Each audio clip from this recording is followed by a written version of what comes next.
We have no experience with Bluegrass, never tried any of their stuff, but we're Different gonna. place. Yeah. Oh, they got a cat. That's Tipsy. That's called Tipsy. They got a cat. I saw it online. Say hello, Tipsy.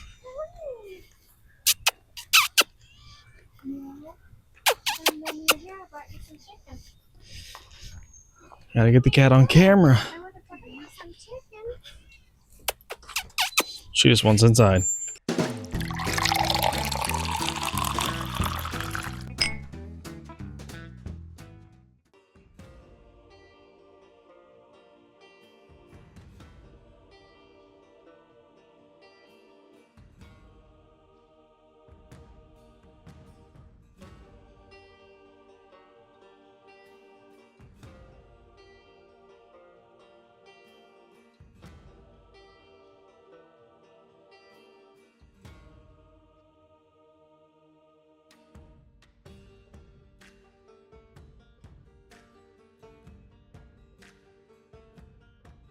Alrighty, guys, so welcome into Bluegrass Distillers. My name's Katie. I'm going to be your guide through this tasting.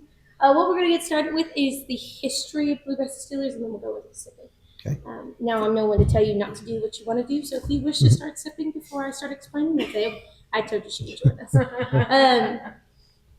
Does anybody here have an allergen or dislike or fear of cats? No. I'm allergic, but they're fine with me. Okay, gotcha. So getting started, Bluegrass Distillers, we first got our DSP in 2012. We got started by an attorney named Sam Rock, who got tired of doing law and decided to pick up a very dangerous and expensive hobby, which is home distillation. And he did it like some of the ways that I wouldn't always suggest is the best. He went on the interweb, and we all know how early interweb in the early 2000s were, and DIY'd home distillation. So we got started very humbly with turkey basters, crock pots, and pressure cookers. Oh boy. Yes, and 5-gallon buckets, those little Lowe's buckets. Mm-hmm. Anybody can be a distiller if they want to be really badly. And as you can imagine, what comes with home distillation is it's really smelly, really loud, takes up a lot of space. So Mrs. Rock, you can quite imagine, just absolutely adored that her home turned into a distillery. So she decided to support him by telling him to go anywhere else. And that's where we came into this building in 2013. Sam knows the owner of West 6.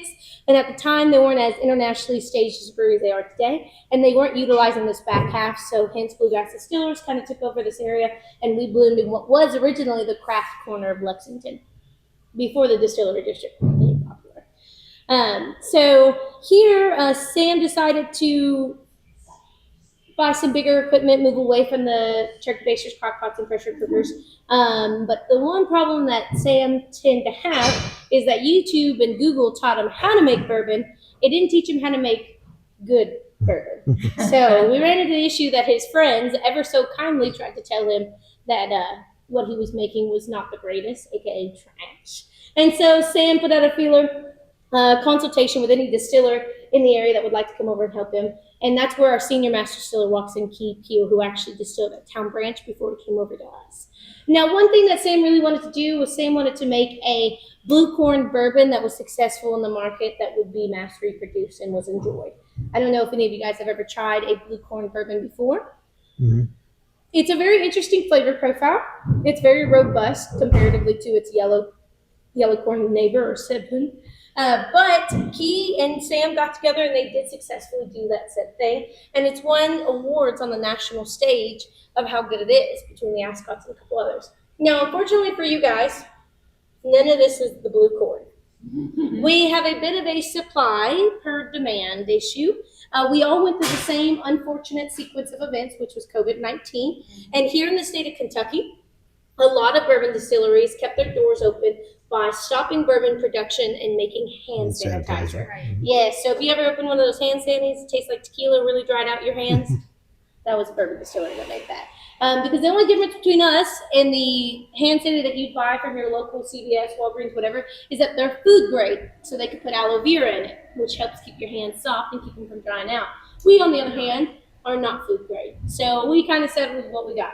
Now, during those 2 years, alcohol was, especially in the state of Kentucky, was made an essential. So the sale of alcohol rose exponentially, but the production of alcohol was, for us, at zero. So as you can imagine, the teeter has tottered, and in the unfortunate way.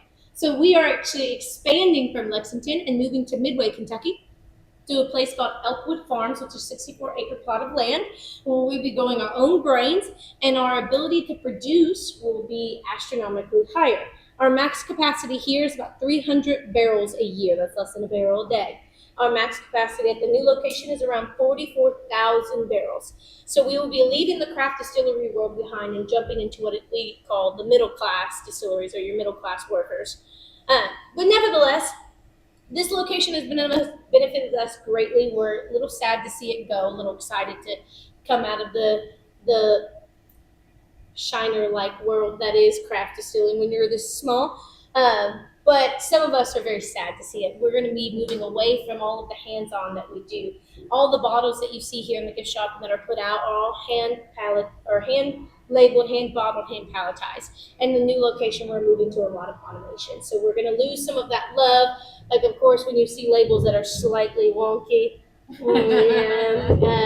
you won't be seeing those as much anymore. And I can't tell if it's because it was 1,000 bottle or they were too busy QCing the product. Mhm. But we don't know.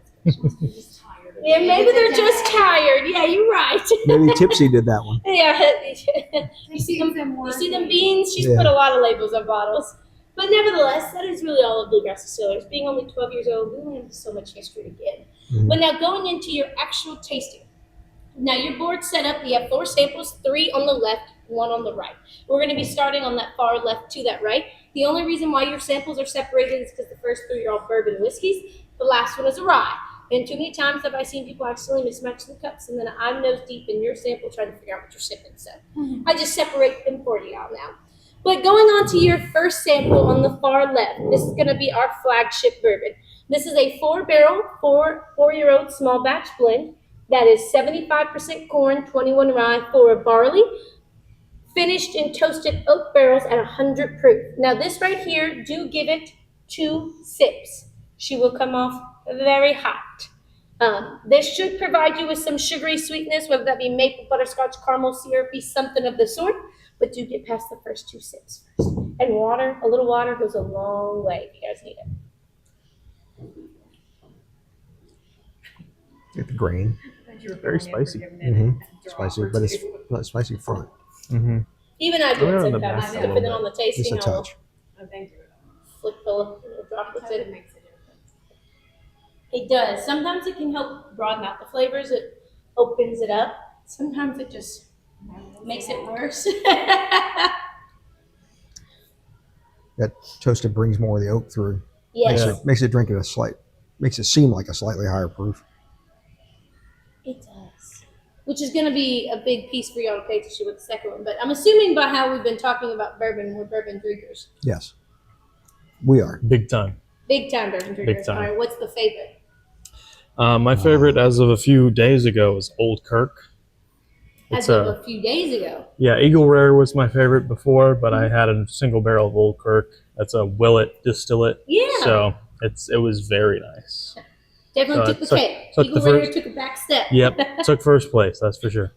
So for me, Hendry McKenna 10, Uh-huh. some of the Wellers, Antique 107, Okay. Wild Turkey, anything Wild Turkey that's got some age on it. Mm-hmm. Get above that 7-8 year range. Uh-huh. Get into those. But I'm more the purist in it. I've been doing it for decades. He's just been in it about 18 months. Get him into the new stuff, Yeah. which is part of the why we're here. Yeah. And he's dragging me into the future. There you go.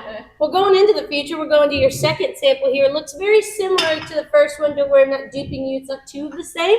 This is the single barrel cast strength of the first one.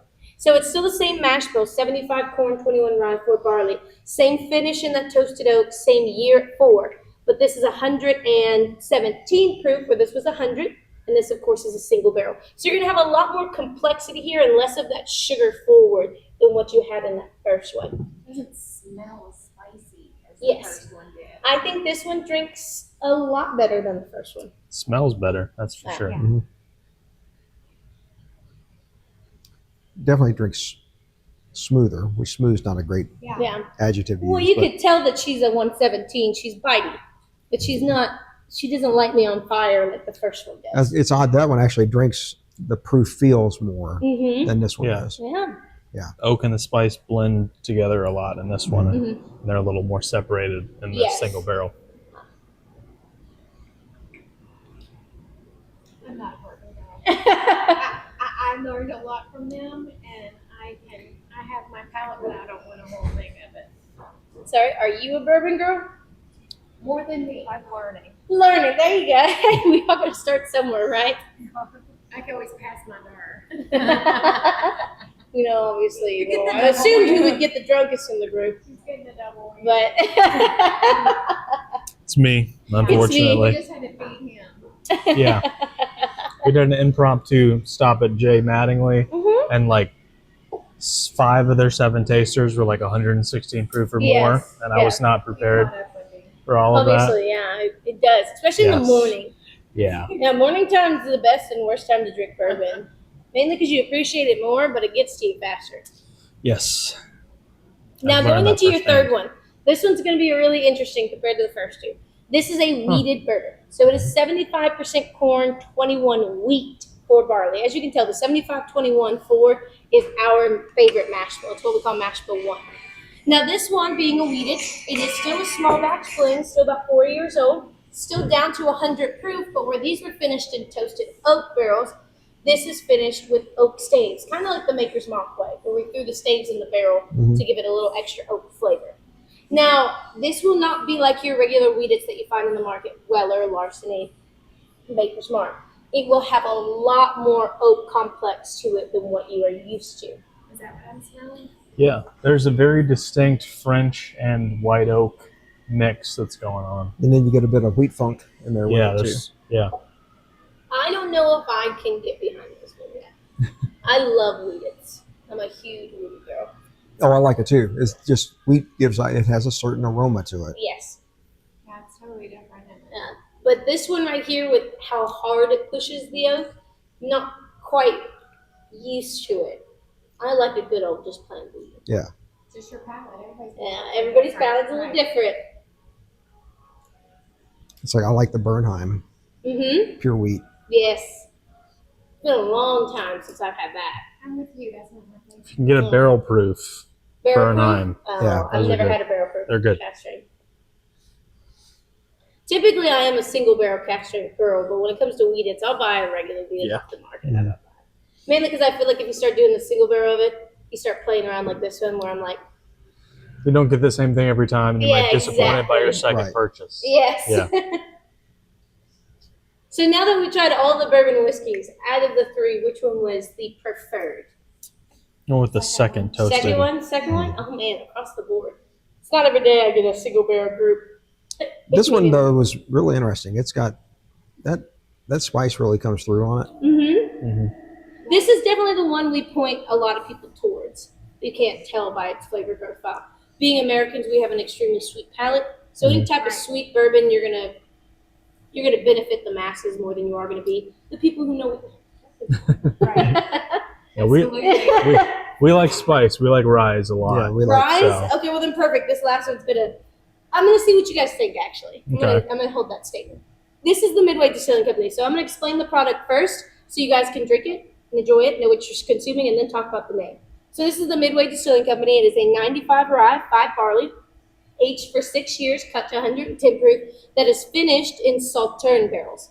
Being Sauterne is a French dessert wine. So it's going to have a lot of the peppercorn of the rye, but a lot of the tannin from the wine. It's a very interesting flavor profile you're going to find here. Now, going into the name, Midway Distilling Company is a distillery that used to be in Midway over 100 or so years ago. It went through some name changes, like the Midway Distilling Company used to be Park and Tilford. Park and Tilford used to be Buford and Company or something like I've that. heard of them. Yeah, so this is the same distillery, just went through a Okay. bunch of name changes. Now, unfortunately, Midway Distilling Company, as its last name, burnt down in the early 1900s, I think 1920s time period, right before that Prohibition time period. They never rebuilt. And what happens to distilleries when they close is that DSP, that name, is shut down. Mhm. You don't reuse it. You just keep climbing up. Now, what we did was we bought the name Midway Distilling Company from the state or from the federal agency. We bought it because we're expanding to Midway. Right. And it takes a lot on a community to welcome a distillery in, and their community has been looking for a distillery. So to be good neighbors, we went and bought this company and opened our own rye whiskey series under it. You're trying 1 out of 5 labels. And as you can tell up there's the other 4, including this one. We're sold out of the rye finished in rum barrels that we call Colonel Francisco, of course. Everybody loves a good rum. It was really good. The one you tried is the Dudley and Grots, which is the stock turn finish. The red magenta label is what we call Lot 25. That is a rye finished in vermouth barrels, sweet vermouth barrels to be specific. The Lee's Branch, which is the toasted French oak finish of a rye. And then the green label being a reclaimed, recharred barrel finish, being it. We took one of our old bourbon barrels, shaved off the charring, recharred it, finished the rye in it. So if I could explain them as grape to the being is what they are. The green, if you like Scotch, it's going to be more up your alley. It's got that double smoke flavor to it. If you like wine, the Sauternes finish is going to be up your alley. The toasted French oak is a very rich oak flavor. So if you are somebody who loves bourbon that has that wood forward, that's going to be more up your alley. And then, of course, the Lot 25 being a vermouth finish.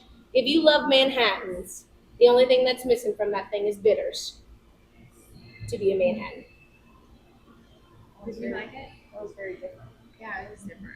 I said this is my second favorite out of the series. I can't stand rye whiskey, but the rum finish was my top because I love rum. Put me in a pirate costume, put me on the beach, and that's where I'm gonna be. Yeah. Oh yeah. Where Angel's Envy rum cast, the rye comes first, the rum comes last. The one that they finished in the Bohemian rum barrels, the rum came first, the rye came last, and that's what made me enjoy it because I was like, oh, that's rum, oh, that's rye. But I Because could you get got through the first. sugars off the rum. Exactly. Yeah. So this one's my second favorite though because I do love a good wine and I love a good amount of tannin. So this one was definitely my second upward. The reclaimed recharge my last one because I can't stand stuff. If you like rum, Kirk and Sweeney has Mhm. some aged rums. They are my favorite. They're so good. Specifically, wait, what are the years? 12, 16, and 18? 18. Yeah, mine is the 12 years. 12, My favorite. yeah. They're really good. I love Kirk and That was a Sweeney. Christmas present probably 8 years ago You're for the me. only other person I've ever met that knows who Kirk They're and Sweeney really is. good. They're really good. Every time I talk about rum, I bring them up. Or if I'm going to buy a cheaper bottle, Bumbu, I've heard of B-U-M-B-U, them. it has the think I got pirate your X bottle on on it. You did? Okay. Oh man, not the black bottle, but the gold label with the clear bottle. Okay. I will mess up some Bumbu rum. And if you want to get a rye that you might like, Templeton 10 year. Templeton? Yeah. Yeah. It's Key lime and you pie. can find it key lime pie. 10-year-old. No, I've The never had any 10-year-old. Templeton stuff. The 10 year. The 10 years. 10-year-old rye? Yeah. Yeah. They're from Ohio. So Yeah. No, they're If- from Iowa. I thought it was Ohio. No. Okay. They're from Iowa. Whatever. Okay. Close enough. But it's still sourced. Whatever. Yeah, I say It's whatever. MGP. Majority of distilleries are sourced Sourced, right, products. right. Which is But- like very unfortunate. Like to honestly tell you about these 3 are definitely made in house. This one typically is sourced because it's a sub brand. Mhm. So we don't want to distill under their DSP Yeah. because then it adds a tax profile to us. Yeah. So, but we've never created a rye of our own that we put on the market. So we sourced the rye whiskey Right. and then just finished it. Yeah. So, yeah. Majority of distilleries do that. It's the easier way. It's the less preferred method, but it is Well, the easiest. When way. you first start out, you're not going to have anything truly worth Mhm. selling for 4 years anyway. If you're going for bourbon, Yeah. rye you can do it at 2, but it's still It's hard to make kinda money if iffy. you're waiting that long to release a Yeah. product. So you can always do it the Castle and Keyway. I mean, they made gin and vodka. Right? Yeah. There's And a lot of that's- them that start that way. Yeah, Yes. the clears, because you distill them, you put them right on the market. Right. You don't have to do nothing else with them. And we got a bottle. I drank it last night. The vodka was good. Not the The- whole. She didn't drink the whole bottle. A but- Castle and Key vodka? Yeah. Or, yeah, Castle Yeah, and the Key, whole they have, I used to hate gin. COVID-19 happened. I don't like it. Anyways, I learned that I really appreciate gin, but not the pine cone wintergreen gin. The floral gin. Yeah. That's enjoyable and soft. That's not a perfume floral gin. Yeah. Right there. So Castle and Key really got me with theirs. I really enjoyed it. Sounds exactly like Yeah. Yeah, for me, my first time with Jim was about 16 years old, and it was rubbing alcohol, straight rubbing alcohol. Yep. And I tried it again about 2 years later, same thing. I'm like, okay, that's it, and I haven't touched it now since then. But bourbon's my thing. I went to tequila for a while because my friends would drink all my bourbon when I was young, and so I went to tequila, and then I went back to bourbon. So Yeah, I'm sitting in the gin tequila world. I really like very, if you could put it plainly, I like very feminine tequilas and gins. So like Empress Gin, I love that shit. Butterfly Cannon tequila, I love that shit. Yeah, it's because it's got the pea flower, and I love the flavor of pea flower because I'm a tea girl. Yeah. So of course Empress Gin and Butterfly Cannon and even Blue Run whiskey, they did a whiskey with pea flower. It wasn't that good, but I do appreciate what they tried to put into it. And their thing is they got so many different ones, and you can't tell what the difference is between them. Their labeling, their marketing sucks, quite honestly. Yes. So. Well, did you see that Blue Run Spirits they've really hit the market running. They started in 2011, 2012, and they've amassed a large amount of profit. They're the ones opening a distillery in Georgetown. Really? Which will be the most expensive distillery ever built on the first run. It's $52 million. And it is going to be the world's largest distillery globally. And it's going to be in Georgetown. And the building looks, if they successfully create the building, it looks awesome. It is a architecture masterpiece. It actually looks very similar to a Jamaican art academy that used to be in existence. It no longer is. But it is. Blue Run Spirits is the one that's creating it. Boy, that's stepping out there. I know. I'm pretty excited. It was supposed to be. They got some major backing then somewhere. Major. So Bardstown Distilling. Yes. They came out of nowhere, and they are the most modern distillery in the state. Yeah. They're doing the Solara, all the sunshine through the. They changed out the end of the brick house. It's some crazy. You pass by kind of Bardstown crazy Distilling, and you're like, Yeah, all we're glass and metal. Yeah. We're going there on Wednesday. It's so. I don't know if you are gonna eat at the kitchen. We might. I've heard good things about it. You would need to make reservations. I would start looking at reservations now. Okay. But the kitchen there, the restaurant. My sister's a culinary chef, and even she was impressed with the kitchen. Okay. Like everything that came I'll be out doing was. It's like a Michelin star place then. Yeah, I wouldn't be surprised if one day If they don't got wind up one. with it. Mhm. Yeah. If they aren't actually excelling to get one, because it is. It's not Michelin star pricing, which thank fucking God. Right. There's one Michelin star restaurant in Cincy that's the closest one to us, and it's like $465 a person. Yeah. Yeah, so I'm hoping that if they get a Michelin star, they don't like Go crazy with the. Yeah. exactly. But they will. in my opinion. Well, it'll be hard with their clientele coming in for tastings and things. exactly, because then it's not going to be available to. Yeah. Right. They'd have to have a secondary. Yeah. Bluegrass. What are you thinking? Not going to help you. I'm not enamored. Not enamored. I do like the single barrel toasted oak. That's pretty good. Actually, I like this one better. Really? I like It the was other one not. much more. I like the first one better, It was not. I like the second. but I'm not. Did you get an email saying it was? I'm not a buyer on any of them. Hmm? I'm not a buyer on any of them. No, I don't think so either.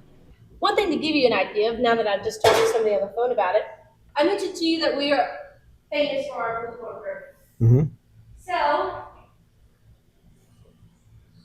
to give you an idea of that product, No, there we go. It was a little surprise at the end. Yeah.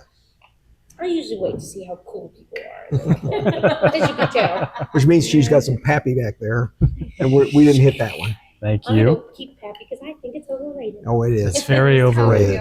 It is. Way. For the price, Oh, And maybe if it was a MSRP. couple hundred. Yeah.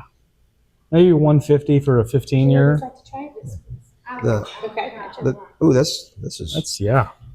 It's a very robust. I think you get a lot of that blue corn nutty flavor in there that you don't get out of other bourbons.